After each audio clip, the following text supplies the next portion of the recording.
नमस्कार, स्वागत है आपका के न्यूज में। मैं हूं आपके साथ विशाल पंडित। तो आप देख रहे हैं हमारी खास पेशकश चुनावी अखाड़ा। इन दिनों सियासत का यह अखाड़ा घमासान का सबक बना हुआ है। मौसम के तल्ख तेवरों के साथ ही सियासी पारा चढ़ता जा रहा है। फिलहाल आज हम आपके लिए लाए हैं अलग अलग लोकसभा सीटों की ताजा और गर्मा गर्म चुनावी चर्चा। इस कार्यक्रम में हम बात करेंगे चुनावी रणनीतियों, राजनीतिक दलों की चुनौतियां और जनता जनार्दन की अपने नेताओं से उम्मीदों की। तो देखिए हमारा खास कार्यक्रम चुनावी अखाड़ा।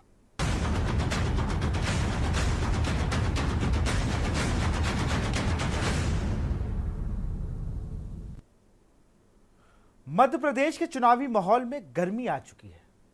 इस दौरान जनता ने समस्याओं का मुद्दा उठा लिया है। बता दें कि जबलपुर के 59 गांवों में विरोध के सुर फूट पड़े हैं। जमीन अधिग्रहण के विरोध में ग्रामीणों में गुस्सा है। फिलहाल ग्रामीण चुनाव बहिष्कार की धमकी दे रहे हैं।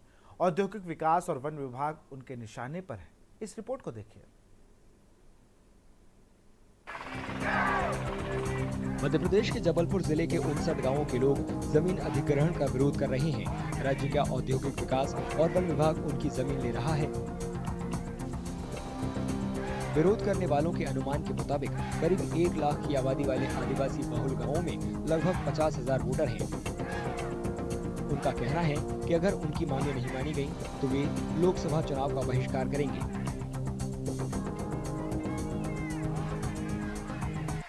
सर जी, हमारी मांग है तो यही है कि हमको खेती किसानी करने को मिलता नहीं है। जो हमारी खेती किसानी है तो उन लोग मतलब जो उद्योग विभाग वाले हैं तो उन लोग ले लिए हैं।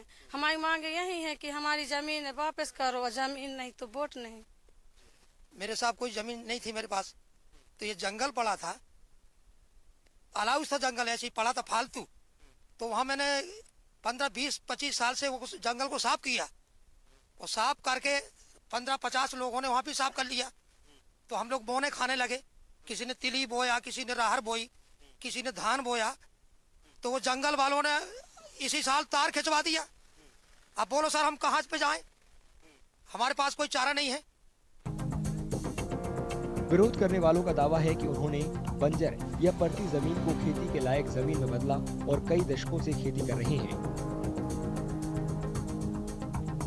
उनका आरोप है कि सरकार बिना सूचना दिए या उनसे सहमति लिए उनकी जमीन छीन रही है। 2008 में यह जो जमीन रहती है मध्य प्रदेश शासन औद्योगिक क्षेत्र विकसित करने के लिए उद्योग विभाग को दे देता है, जिससे इनके समक्ष बहुत ही आर्थिक संकट, भरण पोषण का संकट उत्पन्न हो गया है। और सबसे बड़ी बात यह है कि औद्योगिक क्षेत्र भी अभी नहीं बना है, क्योंकि वह ऐसी भूमि है जो डूब क्षेत्र में है। वहाँ पर औद्योगिक क्षेत्र विकसित किया ही नहीं जा सकता। हम जमीन के लिए बैठे हैं। हमारी जमीन छीन लिए। 25 साल से हमने कब्जा करे, नाला बना, भिसकाए, प्लेन करे, ठूंठ खोदे।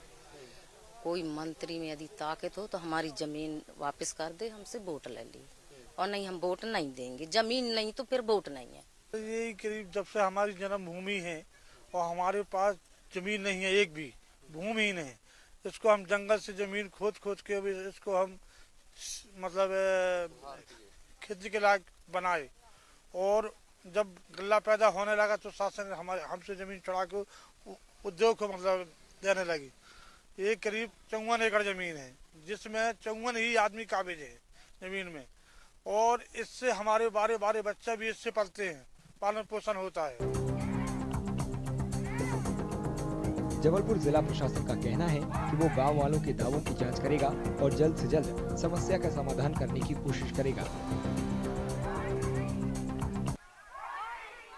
यदि इन लोग अभी खेती कर रहे हैं जहाँ, और बहुत सालों से यदि कर रहे हैं, तो इनसे हमारा ये निवेदन है, कहना है कि आप अपने पुराने दस्तावेज जो जरिमाना की रसीदें हैं उसके सहित आवेदन सहित आप वरिष्ठ अधिकारी, अनुविभागीय अधिकारी महोदय के यहाँ आप पेश करिए। आपकी समस्याओं पर जरूर विचार किया जाएगा। जबलपुर में 19 अप्रैल को लोकसभा चुनाव के पहले चरण में वोटिंग होगी। ऐसे में ये मुद्दा राजनीतिक तौर पर गर्म है। बीजेपी का कहना है कि फिलहाल आदर्श आचार संहिता लागू है, लिहाजा वो चुनाव के फौरन बाद गांव वालों की मांगों पर विचार करेंगे। हमारे संज्ञान में बात आई तो हम शासन स्तर पर चुनाव के बाद बातचीत करेंगे, और यदि उनके पास कोई कागज है, उनके पास पट्टा या सरकार के द्वारा पट्टा दिया गया था, तो कुछ उनके पास पेपर्स हो तो वो दिखाएं, तो उस पर हम उनकी मदद करेंगे। नहीं होगा तो भी सरकार ये चाहती है कि भूमिहीनों को पट्टा देने के काम कर रही है। जबलपुर के कांग्रेस उम्मीदवार ने विरोध करने वालों से चुनाव का बहिष्कार करने के बजाय बीजेपी के खिलाफ वोट करने की अपील की है। उनकी लड़ाई बिल्कुल जायज है, मांग है, पर मैं एक आग्रह करता हूं उनसे कि प्रजातंत्र में यदि आपको ऐसा लगता है कि सरकार गलत काम कर रही है तो सरकार के खिलाफ बात करो, सरकार के खिलाफ मत करो। बहिष्कार करने का कोई हल नहीं है। बहिष्कार करने का भी मतलब होता है कि आप प्रत्यक्ष उनको फायदा हो जाएगा। राज्य कांग्रेस प्रमुख ने आरोप लगाया है कि मध्य प्रदेश के मुख्यमंत्री ने मंगलवार को उमरिया शहर के पास जंगल में महुआ जमा करने वाली महिलाओं से राहुल गांधी की बातचीत पर व्यंग किया और आदिवासी संस्कृति का अपमान किया। उन्होंने राज्य सरकार पर आदिवासियों के मुद्दे को नजरअंदाज करने का आरोप लगाया। आज मोहन यादव जी ने आदिवासी बहनों के महुआ बिनने की चर्चा पर राहुल गांधी जी पे तंज कसा, उनका अपमान किया, उनकी मजाक उड़ाई। ये मजाक राहुल जी की या उन पे तंज नहीं कसा, उनने उन आदिवासी परिवार के संस्कार पे, उनकी प्राचीन सभ्यता पे तंज कसा। मोहन यादव जी को माफी मांगनी चाहिए। और आप इतने ही आदिवासी विरोधी क्यों हैं? जहाँ इंडस्ट्री की जमीन आपने आदिवासियों की ली, वहाँ न वो अब खेती कर पाते न इंडस्ट्री डली। आप मुख्यमंत्री है, वो तो कभी आपको संज्ञान नहीं आया। आरोप प्रत्यारोपों के बीच विरोध प्रदर्शन करने वाले जमीन वापस करने की मांग पर अड़े हुए हैं। उनका कहना है कि सरकार उनसे गलत तरीके से जमीन छीन रही है। जैसे जैसे शहडोल में चुनावी सरगर्मी बढ़ती जा रही है, प्रत्याशियों के बीच जंग तेज होती जा रही है। यह भाजपा और कांग्रेस के उम्मीदवारों के बीच मुख्य मुकाबला है। शहडोल सीट पर मुद्दों का शोर है और यहां विकास की कमी वोटरों को खल रही है। जनता के बीच बेरोजगारी, स्वास्थ्य सेवाएं बड़े मुद्दे हैं। बीजेपी की हिमाद्री सिंह किस्मत आजमा रही हैं, तो वहीं कांग्रेस के फुंदेलाल सिंह मार्को से बीजेपी को टक्कर देते नजर आ रहे हैं। इस रिपोर्ट को देखिए। प्रदेश की शहडोल लोकसभा सीट से 1977 से चुने गए 5 सांसदों में से 4 राजेंद्र ग्राम से हैं, जिसे पुष्पराजगढ़ के नाम से भी जाना जाता है। ये राज्य के अनूपपुर जिले में आता है। इस बार भी उम्मीद की जा रही है कि जीतने वाला उम्मीदवार इसी जगह से होगा। ऐसा इसलिए क्योंकि शहडोल सीट से चुनावी लड़ाई में उतरे बीजेपी और कांग्रेस के उम्मीदवार पुष्पराजगढ़ से ही आते हैं। शहडोल सीट पर अब तक बीजेपी का दबदबा रहा है। एक बार के अलावा हर बार लोकसभा चुनाव में जीत बीजेपी के ही खाते में आई है। 2009 के चुनाव में बीजेपी को कांग्रेस के हाथों हार का सामना करना पड़ा था। बीजेपी ने शहडोल सीट से अपनी मौजूदा सांसद हिमाद्री सिंह पर 2024 के चुनाव में भी भरोसा जताया है। उनका मुकाबला कांग्रेस के फुंदेलाल सिंह मार्को से होगा। हमारे जैसे आवागमन की सुविधा जो हमारे, चाहे वो ट्रेन की हो, चाहे आप अन्य कनेक्टिविटी की हम बात करें, आज भी दूर दराज में वही आवागमन की सुविधाओं पर लोग जो है परेशान रहते हैं। हम गांव से गांव को आज भी जोड़ नहीं पाए हैं। हमारी बिजली पानी की संघर्ष आज भी लोग करते हैं। स्वास्थ्य सुविधाओं पर जो है कई बार ऐसे देखा गया है कि लोगों को तत्काल सुविधा न मिलने के कारण, स्वास्थ्य सुविधा न मिलने के कारण जो है मौत के घाट गले उतर रहे हैं। हिमाद्री सिंह शहडोल निर्वाचन क्षेत्र में विकास की कमी के आरोपों को गलत बताती है। उनके मुताबिक सबका साथ सबका विकास की सोच के साथ उन्होंने इलाके में काम किया है।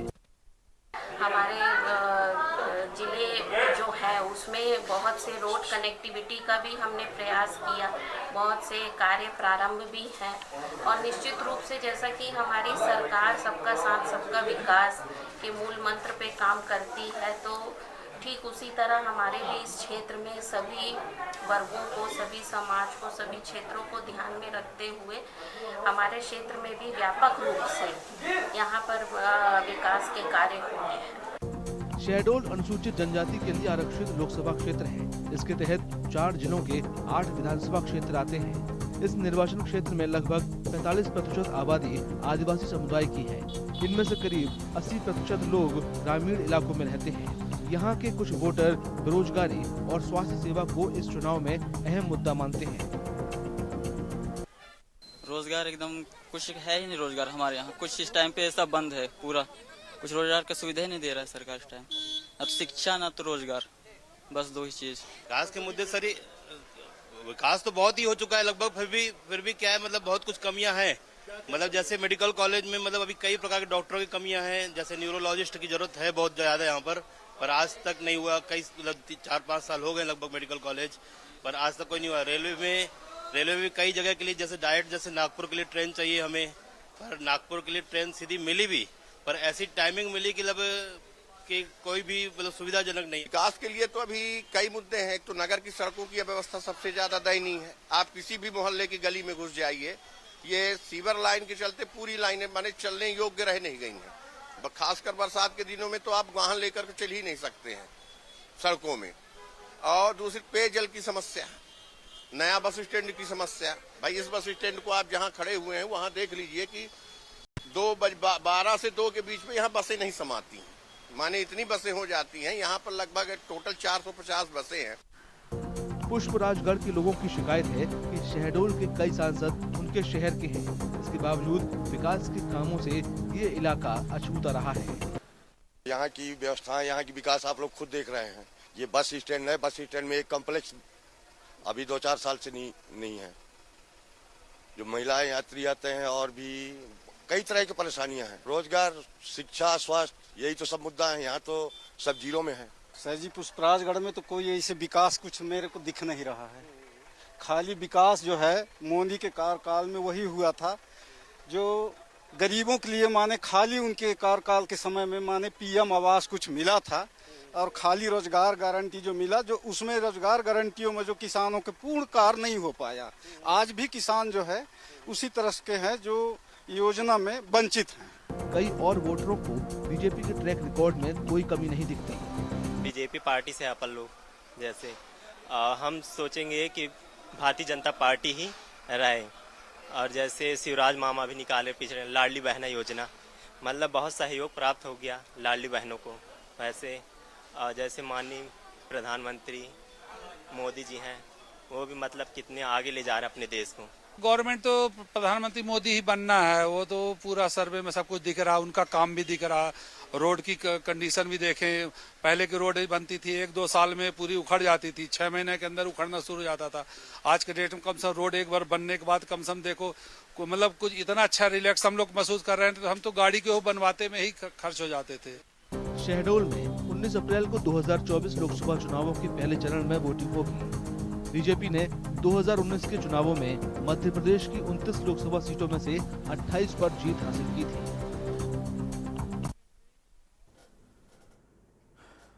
तो यहाँ वक्त है छोटे से ब्रेक का, जल्द हाजिर होते हैं।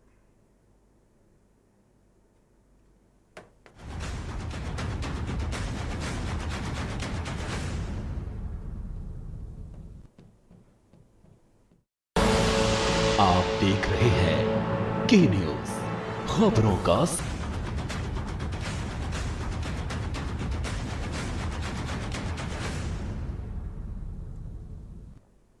ब्रेक के बाद आपका स्वागत है। अलीगढ़ लोकसभा सीट में एक प्रत्याशी द्वारा गजब का चुनाव प्रचार देखने को मिल रहा है। चुनाव के दौरान वह अक्सर प्रत्याशी और जनप्रतिनिधियों को गले में फूलमाला डालकर प्रचार करते देखा होगा, मगर अलीगढ़ संसदीय सीट पर एक निर्दलीय प्रत्याशी ने प्रचार का निराला अंदाज अपनाया। वह गले में 7 चप्पलों की माला पहनकर वोट मांग रहे हैं। इंटरनेट मीडिया पर इनका यह वीडियो खूब तेजी से वायरल हो रहा है। दरअसल चुनाव चिन्ह चप्पल है। अलीगढ़ लोकसभा क्षेत्र से कुल 14 उम्मीदवार इस बार चुनावी मैदान में हैं। इनमें से एक निर्दलीय प्रत्याशी केशव देव उर्फ पंडित केशव देव गौतम भी शामिल हैं। इस रिपोर्ट को देखिए। और लगेगी कहां पर? चप्पल पर। और लगेगी कहां पर? चप्पल पर। कुछ इस तरह से पंडित केशव देव गौतम और उनके समर्थक अलीगढ़ की सड़कों पर घूमते हुए लोगों से आगामी लोकसभा चुनाव में वोट देने की अपील कर रहे हैं। केशव देव गौतम के गले में चप्पलों की माला है, यही उनका चुनाव चिन्ह है। ये हमारा चुनाव चिन्ह है। 15 लोकसभा क्षेत्र से हम सांसद उम्मीदवार हूँ, और जो चुनाव आवंटन होते हैं तो उसमें हमने अपना सिंबल चुनाव चिन्ह चप्पल पसंद किया था, और वही हमारी ये असली गारंटी वाली चप्पल है चुनाव चिन्ह के सहित। केशव देव गौतम का कहना है कि वे अपने चुनाव चिन्ह चप्पल के जरिए तमाम राजनीतिक दलों के नेताओं को संदेश देना चाहते हैं। उनका मानना है कि भ्रष्ट और अनफिट नेताओं को शासन करने का कोई हक नहीं है। आम जनता इन अत्याचारी, भ्रष्टाचारी, दुराचारी, दल बदलू घोटालेबाजों को सीधे चप्पल नहीं मार सकती। इसलिए हमने अपना चुनाव चिन्ह चप्पल पसंद किया और जनता के बीच जा रहा हूँ कि अब के आपके पास अवसर है कि चुनाव चिन्ह के चप्पल पर बटन दबा करके इन भ्रष्टाचारी अलीबाबा 40 चोरों में चप्पल 4 लगाएं और 4 लाख वोटों से कम 4 लाख वोटों से अब के अलीगढ़ से मुझे विजयी बनाकर पार्लियामेंट दिल्ली पहुँचें, जिससे इन भ्रष्टाचारियों पर चप्पल 4 लग सके। पंडित केशव देव गौतम को लाना है, भ्रष्टाचार मिटाना है। गौतम का दावा है कि चुनाव प्रचार के दौरान उन्हें जनता का भरपूर समर्थन मिल रहा है और वे बीजेपी, समाजवादी पार्टी और बीएसपी के अपने विरोधी उम्मीदवारों के खिलाफ शानदार जीत हासिल करेंगे। लोकसभा चुनाव के अलग ही नजारे सामने आ रहे हैं। हर सीट पर लोकसभा चुनाव को लेकर प्रत्याशी जोरों पर हैं। हर जाति, हर समुदाय के लोग अपनी हिस्सेदारी के लिए बड़ी कोशिशों में जुटे हैं।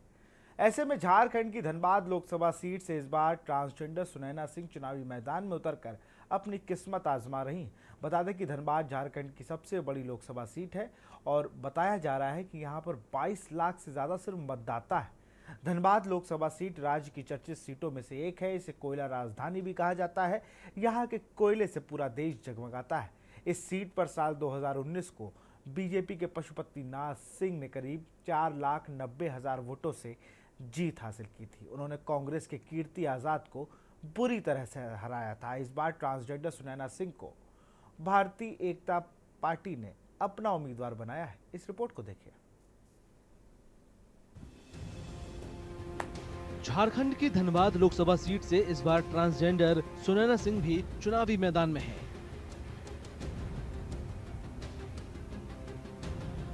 सुनैना सिंह का कहना है कि हाल के दिनों में उनके समुदाय की जिस तरह से सामाजिक स्वीकार्यता बढ़ रही है, इसका फायदा उन्हें चुनावी मैदान में जरूर मिलेगा।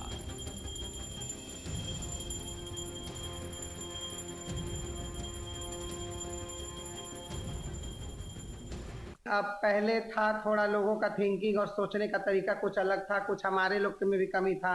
अभद्र व्यवहार कर दिया करते थे लोग, हिजड़े किन्नर के नाम से डरते थे, भय का माहौल लगाता था उनको, लगातार ऐसा भी चलते आता। लेकिन अब इतना एजुकेशन और शिक्षा धीरे धीरे बाहर जाके बच्चे पढ़ने लगे और सोसाइटी में चेंजिंग आने लगा। सबसे बड़ी बात, कोर्ट ने जब से हमें नागरिकता दिया तब से लोग समझने लगे और मानने लगे। और मानते नहीं तो आज हम धनबाद में इतनी लोकप्रिय क्यों होती, एक किन्नर के होने के बावजूद मर्दों और औरतों के बीच में क्यों आती मैं, मुझे क्या पड़ी थी। तो ये लोकप्रियता ही है मेरे जजमानों का, मेरे माँ बहनों का, कि आज मैं धनबाद में इलेक्शन के ऐसा महापर्व में भी खड़ी होने के लिए औरतों और मर्दों के बीच तैयार हूँ। जिला ट्रांसजेंडर संघ की प्रमुख सुनैना सिंह का कहना है कि वे अपने चुनावी आगाज को बहुत गंभीरता से ले रही हैं और अपने विरोधियों को कड़ी टक्कर देंगी। वे जीतने पर धनबाद में शिक्षा, स्वास्थ्य सेवा और रोजगार के अवसरों के साथ साथ कनेक्टिविटी में सुधार का दावा कर रही हैं।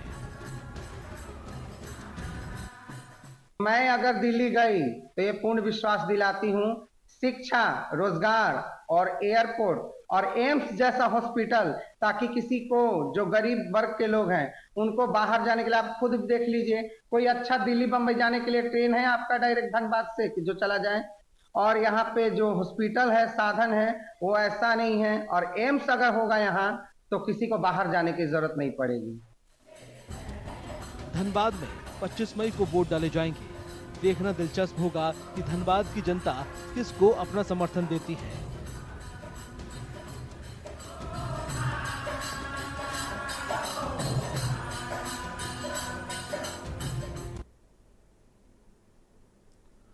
फिलहाल चुनावी अखाड़े में इतना ही। आगे देखिए खबरें फटाफट हमारे सहयोगी मनोज मानस के साथ।